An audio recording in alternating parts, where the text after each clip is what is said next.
नमस्कार साथियों, स्वागत है आपके अपने YouTube चैनल में। आज की इस वीडियो में हम प्रेमचंद के उपन्यासों से संबंधित हम 10 महत्वपूर्ण प्रश्न आपके लिए लेकर आए हैं। इसके अतिरिक्त सेवा सदन और प्रेमाश्रम उपन्यास का सामान्य सा परिचय भी आपको देंगे, उसके पात्रों का नाम और उर्दू में क्या नाम था इस उपन्यासों का, दोनों का। साथियों, इसके अतिरिक्त हमने कुछ अन्य वीडियो भी प्रेमचंद के उपन्यासों के ऊपर बनाई हैं, उनके कृतित्व के ऊपर बनाई है। आपको वो लिंक जो है डिस्क्रिप्शन में मिल जाएगा, तो वीडियो अंत तक जरूर देखिएगा, बहुत लाभदायक सिद्ध होने वाली है ये वीडियो आपके लिए। तो साथियों, सेवा सदन और प्रेमाश्रम उपन्यास पर चर्चा करने से पहले हम प्रेमचंद के 10 प्रश्न कर लेते हैं। और ये प्रश्न वही हैं जो हमने पीछे एक वीडियो में जो हमने उपन्यास कवर किए थे, 4 उपन्यास, देवस्थान रहस्य, प्रेमा, कृष्णा, रूठी रानी और वरदान उपन्यास हमने कवर किया था। उसका लिंक आपको डिस्क्रिप्शन में मिल जाएगा, मैं पहले बोल चुका हूँ। और ये उपन्यासों में से ही प्रश्न पूछ रहा हूँ, क्योंकि बहुत इम्पोर्टेंट बन जाता है उन उपन्यासों को पढ़ना भी जो उपन्यास उर्दू में लिखे प्रेमचंद ने, और जिनका रूपांतरण उन्होंने बाद में हिंदी में कर दिया। तो बहुत आवश्यक जानकारी दूंगा। साथियों, हमारे पास आज हमारा पहला प्रश्न है कि प्रेमचंद का प्रथम उर्दू उपन्यास असरारे मुआविद उर्फ देवस्थान रहस्य, जो कि 1903 और 1905 के बीच में प्रकाशित होता रहा, उर्दू के किस उपन्यास में प्रकाशित होता रहा? ठीक है, तो उर्दू के किस उपन्यास, साथियों ये थोड़ी सी गलती है, यहाँ पर पत्रिका आना था। ठीक है, ये थोड़ा सा देख लीजिए। ठीक है, उर्दू की किस पत्रिका में प्रकाशित होता रहा? तो साथियों ऑप्शन है जमाना, आवाज़ खलक, दुनिया या उर्दू दुनिया। कौन सा पत्र था? आवाज़ खलक में। ठीक है, आप जरूर लिख लीजिए। 1903 से लेकर 1905 के बीच धारावाहिक के रूप में प्रकाशित हुआ है आवाज़ खलक में। ठीक है, अगले प्रश्न पर हम आ जाते हैं। दूसरा प्रश्न है हमारे पास साथियों, प्रेमचंद का उर्दू से हिंदी में प्रकाशित होने वाला पहला उपन्यास कौन सा है? बहुत इंपॉर्टेंट प्रश्न है साथियों। 4 विकल्प दिए गए हैं और जो सही विकल्प है वो आएगा हमारा चौथा, प्रेमा उपन्यास उनका हिंदी का पहला उपन्यास, जजू बोले कि उर्दू से हिंदी में प्रकाशित होने वाला पहला उपन्यास है साथियों। ठीक है, अगले प्रश्न पर चलते हैं। प्रेमा उपन्यास का उर्दू नाम क्या है? वेरी वेरी इंपॉर्टेंट प्रश्न है। ये 4 नाम दिए गए हैं, बजारे हुस्न, बाबू नवाब राय बनारसी। ठीक है, ये आपको बता दूं कि प्रेमा उपन्यास का एक दूसरा नाम भी है, वो है नवाब राय बनारसी, लेकिन ये 2 नाम हिंदी के ही हैं प्रेमा उपन्यास के। ठीक है, एक खुद प्रेमा और बाबू नवाब राय बनारसी, लेकिन इसके अतिरिक्त उर्दू में क्या नाम था? ठीक है, हिंदी में प्रकाशित होने से पहले। तो तीसरा ऑप्शन है हम खुरमा ना हम सबाब, और चौथा है जलवाए इसार। तो साथियों दूसरा तो बिल्कुल नहीं होने वाला है, तो जो सही उत्तर आएगा वो आएगा, ठीक है, तीसरा ऑप्शन, हम खुरमा ना हम सबाब। ठीक है साथियों, ये सही ऑप्शन है। आगे चलते हैं हमारे आज के चौथे प्रश्न के ऊपर। सेवा सदन उपन्यास का उर्दू नाम क्या है? सेवा सदन उपन्यास का उर्दू नाम क्या है? तो ऑप्शन जो है आपके सामने है। ठीक है, जो पहला ऑप्शन है बिल्कुल सही है, बजारे हुस्न, ये सेवा सदन उपन्यास का उर्दू का नाम है, और इसके अतिरिक्त 1918 में हिंदी में प्रकाशित हुआ था। ठीक है साथियों, उर्दू में मेरे ख्याल से ये 1911 में भी प्रकाशित हो चुका था बजारे हुस्न के नाम पर। आज का हमारा 5वां प्रश्न है, प्रेमचंद का रूठी रानी उपन्यास की पृष्ठभूमि की क्या विशेषता है? क्या विशेषता है? ये समाजवादी उपन्यास है, ऐतिहासिक है, आंचलिक है या मनोविश्लेषणात्मक है? साथियों, मुंशी प्रेमचंद ने एक ही उपन्यास लिखा जो कि ऐतिहासिक था। ठीक है, तो रूठी रानी उपन्यास प्रेमचंद का है और जो ऐतिहासिक पृष्ठभूमि का उपन्यास है। आप इसकी कथा सुनना चाहते हैं, इसमें क्या पात्र हैं, कौन सा विषय वस्तु है, कथानक क्या है, इसका लिंक आपको डिस्क्रिप्शन में मिल जाएगा। बहुत छोटी सी स्टोरी है। माना जाता है कि 36 पृष्ठों का, 36 पेजों का ये माना जाता है उपन्यास है। ठीक है, उर्दू के प्रारंभिक उपन्यासों में से एक है प्रेमचंद के। ठीक है साथियों, अगला प्रश्न बहुत इंपॉर्टेंट है, यह भी देख लीजिए। प्रेमचंद के उर्दू उपन्यासों के संकलन का क्या नाम है? जैसे कहानी संग्रह होता है ना, कहानी संग्रह, प्रेमचंद का कहानी संग्रह का क्या नाम था जो उर्दू में प्रकाशित हुआ था लेकिन बाद में प्रतिबंधित कर दिया गया गृह सरकार के द्वारा?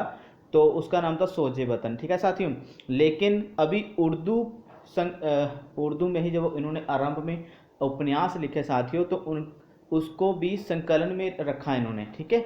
एक संकलन बनाया और उसमें चार उपन्यास रखे, 5 नहीं 4, ठीक है। तो क्या नाम था उसके संकलनों का, मतलब उपन्यास के संकलन का क्या नाम था, उपन्यासों के संकलन का क्या नाम था? तो साथियों 4 ऑप्शन है, मंगलाचरण, शुभाचरण, शुभकामनाएं या मंगल भवन। तो सही ऑप्शन है साथियों मंगलाचरण, ठीक है जी। 7वें प्रश्न पर आ जाते हैं। अगला प्रश्न भी काफ़ी ज़्यादा इंपॉर्टेंट है। 7वां प्रताप चंद्र आना है साथियों, जहाँ पर प्रताप चंद्र और विरजन नायक नायिका प्रेमचंद के कौन से उपन्यास के पात्र हैं साथियों? जो बहुत इंपॉर्टेंट उपन्यास ये माना गया है, ठीक है। प्रताप चंद्र और विरजन नायक नायिका हैं, ठीक है। और प्रेमचंद के कौन से उपन्यास में ये पात्र हैं? सेवा सदन, प्रेमाश्रम, वरदान। तो साथियों जो सही ऑप्शन आएगा वो आएगा वरदान, ठीक है जी। अगला 8वां प्रश्न हमारे पास है। आज सुमन पात्र प्रेमचंद की किस उपन्यास की पात्रा हैं, जब पात्र हैं? तो साथियों ये तो आपको पता ही होगा, सेवा सदन उपन्यास जो है उसकी पात्र हैं सुमन, ठीक है, जो नायिका मानी गई हैं। और इसके ऊपर ही पूरा उपन्यास बेस है, आधारित है। लेकिन ये अलग बात है कि पूर्वार्ध में उपन्यास के पहले भाग में सुमन छाई रहती हैं, लेकिन उसके बाद उनकी बहन शांता का भी काफ़ी बड़ा रोल है, ठीक है। तो ये उपन्यास काफ़ी बढ़िया लिखा है उन्होंने। 9वां प्रश्न आज का, प्रेमचंद का कौन सा उपन्यास अभी तक अप्राप्य है, जो अभी तक पूर्ण रूप से नहीं मिला है? साथियों देवस्थान रहस्य की भी कुछ प्रतियां अभी तक अप्राप्य हैं, कोई नहीं मिली हैं। लेकिन एक ऐसा उपन्यास है जो पूर्ण रूप से अभी तक मिला ही नहीं है, कि कब छपा, माना जाता कि जमाना पत्रिका में छपा करता था वो, लेकिन कौन सा उपन्यास है देख लेते हैं जो अभी तक पूरी तरह से नहीं मिल पाया है, उसकी एक भी कॉपी नहीं मिल पाई है, आधा भी नहीं मिला है, ठीक है साथियों। तो कौन सा है? रूठी रानी, देवस्थान रहस्य, वरदान, कृष्णा। तो साथियों आपको बता दो कि कृष्णा उपन्यास उनका माना जाता है कि अभी तक पूरी तरह से अप्राप्य है, ठीक है। आज का हमारा अंतिम प्रश्न, फिर इसके बाद हम सेवा सदन और प्रेमाश्रम का कथानक थोड़ा सा देखते हैं क्या है। तो हमारा आज का अंतिम प्रश्न है, प्रेमाश्रम उपन्यास का उर्दू का नाम क्या है?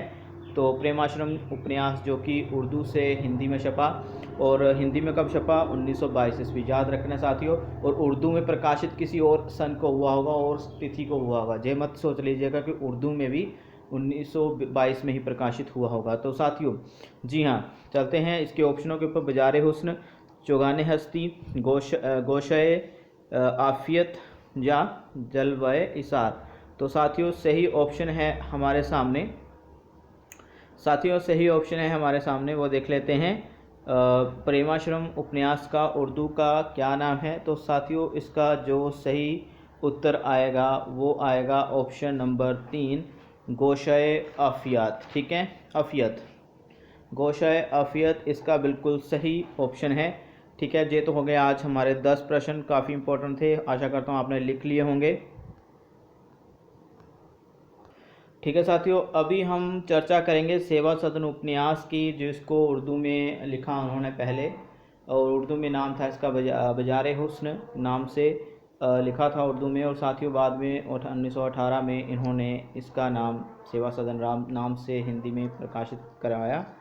और प्रेमचंद का सेवा सदन उपन्यास भी सर्वप्रथम उर्दू में प्रकाशित हुआ था। इसके उर्दू रूप का प्रकाशन बाजार हुस्न नाम से लाहौर से सन 1911 के मध्य 2 किश्तों में हुआ था। हिंदी में इसका प्रकाशन हिंदी पुस्तक एजेंसी कलकत्ता द्वारा दिसंबर 1918 में हुआ था, ठीक है साथियों। तो ये थोड़ी सी जानकारी। प्रेमचंद को हिंदी संसार में उपन्यासकार के रूप में प्रतिष्ठित करने में सेवा सदन उपन्यास का योगदान अविस्मरणीय है। इस उपन्यास में प्रेमचंद ने नारी समाज के प्रश्नों को उठाया है और उनसे संबंध रखने वाली समस्याओं पर विचार किया है। विशेषकर वैश्य समाज के सुधार का लक्ष्य प्रेमचंद के सम्मुख रहा है। साथियों आपको बता दूं कि जो इसकी पात्र हैं सुमन नाम की लड़की, ठीक है, वो एक अच्छे घराने से होती है। उसका क्या है कि 2 बहनें होती हैं, सुमन और शांता, ठीक है। तो क्या होता है कि उसके जो पिता हैं, पिता का नाम कृष्णचंद्र, सुमन के पिता का नाम कृष्णचंद्र है, जो कि एक दरोगा होते हैं। लेकिन उनकी ईमानदारी की वजह से सुमन की शादी जो है अच्छे घराने में नहीं हो पाती, क्योंकि अच्छे घराने वाले लोग उस वक्त बहुत ज़्यादा दहेज लिया करते थे।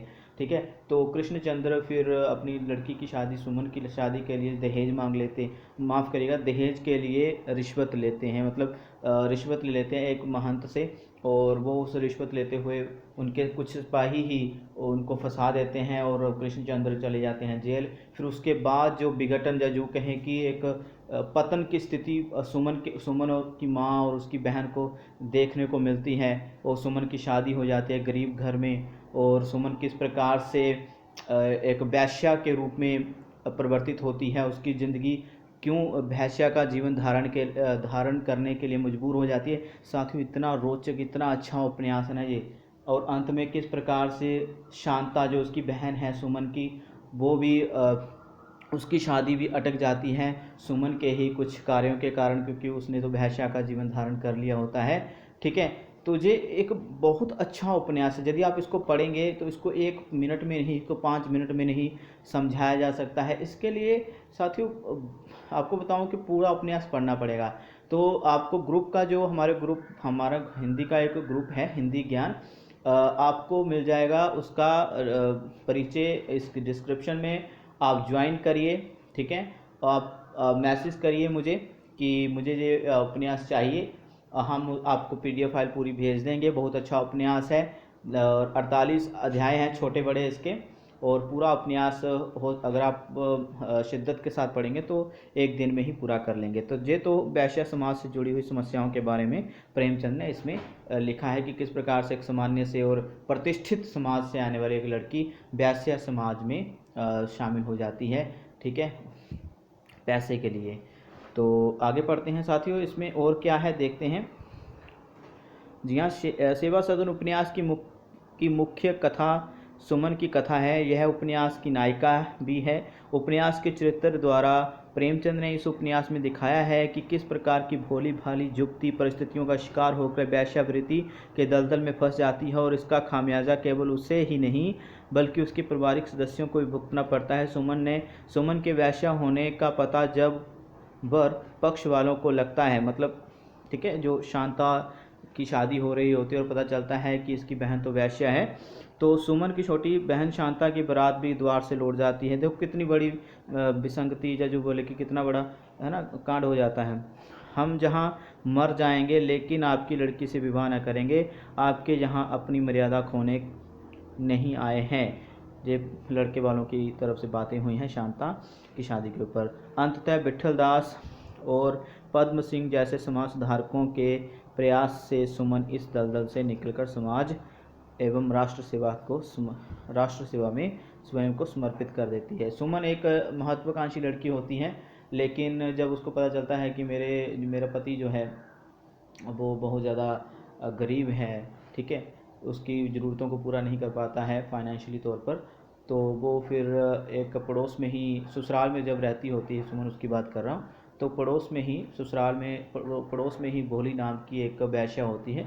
उसके जीवन से बहुत ज़्यादा आकर्षित होकर सुमन भी वेश्यावृत्ति की ओर आ जाती है। तो ये छोटी सी कथा मैंने समझाई है सिंपल तौर से। आगे क्या है इसके बारे में बोर्ड पढ़ लेते हैं।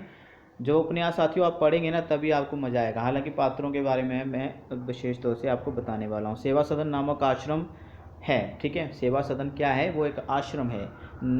सेवा सदन नामक आश्रम की बालिकाओं को व्यवसायी शिक्षा देकर आत्मनिर्भर बनाने का कार्य करती है सुमन अंत में। और इस प्रकार सेवा सदन उपन्यास की कथा परिस्थितियों से पराजित युवती सुमन की वेश्या बनने और उसके घृणित कर्म का फल उसकी बहन को मिलने तथा अंततः सुमन के समाज से भी बनकर पश्चाताप करने की रोचक कथा है। बहुत अच्छा उपन्यास है साथियों, इसको पढ़िए आप। छोटा सा कथानक मैं आपको बता दिया है, पूरा जब आप पढ़ेंगे तभी आपको समझ में आएगा, ठीक है। और छोटे बड़े जितने भी उपन्यास थे वो तो मैंने बता ही रहा हूँ, लेकिन इस उपन्यास के जो कुछ पात्र हैं, चाहे वो इम्पोर्टेंस रखते हों, मैं वही लाया हूँ साथियों। वैसे तो उपन्यास के पात्र बहुत ज़्यादा हैं, पात्रों से ये उपन्यास भरा हुआ है। तो सेवा सदन जो है 48 अध्यायों में बटा हुआ है, और इसके अतिरिक्त सेवा सदन के जो पात्र हैं वो देख लेते हैं। दिरोगा कृष्णचंद्र जो कि सुमन के पिता हैं, और गंगाजली जे सुमन की माता जी, और 2 बहनें हैं, सुमन और शांता। मुख्तियार नामक एक कह सकते हैं दरोगा का ही एक सिपाही है, और दरोगा कृष्णचंद्र का ही सिपाही है। जो मुख्तियार क्या है कि जब उसको रिश्वत का हिस्सा नहीं मिलता है तो वो दरोगा को ही फंसा देता है, ठीक है, बड़े अधिकारियों के सामने। तो महंत हैं जिससे कृष्णचंद्र रिश्वत लेते हैं एक झगड़े को निपटाने के लिए। उमानाथ हैं, सुमन के मामा हैं ये भी। जब कृष्णचंद्र को जेल हो जाती है तो सुमन के मामा जी पूरी फैमिली को, सुमन की फैमिली को ले जाते हैं, ठीक है। जानवी है सुमन की मामी, ये बहुत उनका कठोर चरित्र जहाँ पर हमें देखने को मिल जाता है। गजाधर हैं सुमन के पति हैं ये। और इसके अतिरिक्त पंडित पद्म सिंह वकील, जो कि सेवा सदन नामक एक आश्रम को चलाने में सहायता करते हैं सुमन की। और उनकी पत्री सुभद्रा जे भी, उनका चरित्र काफ़ी अच्छा जहाँ पर बताया गया है। बोली बाई जे वैश्या है जिसके प्रभाव में आ जाती है सुमन। और सदन जो है पद्म सिंह का भतीजा है, इसका भी थोड़ा सा जिक्र आया है, ज़्यादा नहीं है। शर्मा जी हैं सदन के अध्यापक हैं सेवा सदन के, ठीक है। ये भी माफ़ करिएगा, सदन एक मतलब जो सदन है वो पंडित पद्म सिंह का भतीजा है, और सदन को पढ़ाने के लिए शर्मा जी उसके घर आया करते थे, पंडित पद्म सिंह के। और इसके अतिरिक्त विट्ठलनाथ एक स्वामी हुए हैं जो कि सेवा सदन उपन्यास में, जहाँ पर हम सेवा सदन एक आश्रम को चलाते हुए दिखते हैं, ठीक है। और सुमन को वैश्यावृत्ति से अलग करवाने में बहुत ज़्यादा अपनी भूमिका निभाते हैं। तो ये तो हो गए छोटे बड़े पात्र, और इम्पोर्टेंट पात्र ही आपके सामने मैं लाया हूँ। वैसे तो बहुत ज़्यादा इसके अतिरिक्त भी हैं, लेकिन अगर कहीं से पूछ लिया जाए कि ये उपन्यास किसका है तो आप बता दीजिएगा, ठीक है साथियों। तो साथियों सेवा सदन के बारे में जितना बताना चाहिए था, इम्पोर्टेंट जानकारी मैंने आपको बता दी। इसके अतिरिक्त हम आज हमारा जो अंतिम उपन्यास है जिसके हम ऊपर चर्चा करेंगे वो है हमारा प्रेमाश्रम, 1922 में हिंदी में छपा। और इसके अतिरिक्त जो जानकारी है वो देख लेते हैं। प्रेमचंद ने अपना यह उपन्यास भी अपने पूर्व उपन्यासों की भांति उर्दू में लिखा, किंतु उन्होंने इसका हिंदी अनुवाद कराया, ठीक है। हिंदी में इस उपन्यास का प्रकाशन जो है 1921 के अंत या जनवरी के 1922 में हुआ माना जाता है, लेकिन आप 1922 या 21 लेकर चलिए, ठीक है।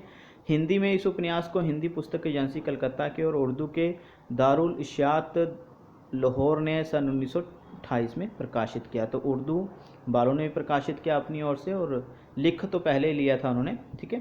तो हिंदी में प्रकाशित हुआ 1922 में, और उर्दू में भी प्रकाशित हुआ 1928 में। लेकिन प्रेमाश्रम का उर्दू नाम जो था वो क्या था? गोशाए आफियत। ये प्रश्न मैंने पहले भी बोला, गोशाए आफियत याद रखना है आपने। ऐसे प्रश्न पूछ ले जाते साथियों, वो नहीं पूछे जाएंगे कि गोदान का मुख्य पात्र कौन है, होरी। शहरी क्षेत्र में गोदान का मुख्य पात्र मेहता। ये प्रश्न आ चुके हैं साथियों, रिपीट नहीं होंगे अभी। वो मतलब कि नए प्रश्न होंगे और फिर आगे वो रिपीट हुआ करेंगे। तो हमेशा स्मार्ट स्टडी करिए, वो पढ़िए जो पहले नहीं पढ़ा है भाई, ठीक है जी। तो साथियों आगे चलते हैं हम। प्रेमाश्रम के बारे में बात करें तो इस उपन्यास का केंद्र बिंदु लखनपुर गांव है, याद रखिएगा, जो पूर्ण रूप से आज़ादी से पूर्व के ग्रामीण भारत के ग्रामों मतलब गांवों का सजीव एवं यथार्थ चित्र प्रस्तुत करता है। इस उपन्यास में ज्ञान शंकर जैसे जमींदार मौजूद हैं जो अपनी विलासप्रियता की प्रवृत्ति के कारण निर्धन एवं असहाय किसानों का शोषण करते हैं। ये याद रखिएगा आप, ज्ञान शंकर जैसे जमींदार। वस्तुतः ज्ञान शंकर का मायावी एवं रहस्यमय चरित्र ही इस उपन्यास की महत्वपूर्ण विशेषता है। उसकी कामुकता, धूर्तता, बेईमानी, धोखेबाजी, स्वार्थपरता, जिद्दीपन, छल प्रपंचता, कायरता, निर्दयता, कठोरता, रहस्यात्मकता आदि विशेषताएं उसे प्रेमाश्रम का ही नहीं वर्ण प्रेमचंद के समस्त कथा साहित्य का सर्वश्रेष्ठ खलनायक पात्र बनाती हैं। तो याद रखिएगा, ज्ञान शंकर प्रेमाश्रम उपन्यास का मुख्य पात्र है। यह प्रेमाश्रम की उपलब्धि है कि इसमें मनोहर, सुखू, बिलासी, बलराज, भोला, बुधिया आदि साधारण ग्रामीण पात्रों के बीच में ज्ञान शंकर जैसा जटिल पात्र भी मौजूद है। साथियों जी आप लिख लीजिए, पात्रों के नाम आ गए जी अभी, ठीक है जी। एक जमींदार है जो गांव वालों का शोषण करता है, इतनी सी कथा है। पूरा उपन्यास पढ़ना चाहते हैं तो आपको PDF फाइल में अरेंज करवा दूंगा साथियों, ठीक है। तो ये जानकारी बहुत इंपॉर्टेंट मैंने दी है आपको, ठीक है। इसके अतिरिक्त क्या है वो भी देख लेते हैं। वह गैरों के विरुद्ध जितना अनुदार है उससे उससे कहीं अधिक अपनों के विरुद्ध भी हैं, मतलब अपनों को भी उसने नहीं छोड़ा है। वह अपने भाई प्रेम शंकर को घर से दूर रहने के लिए मजबूर कर देता है।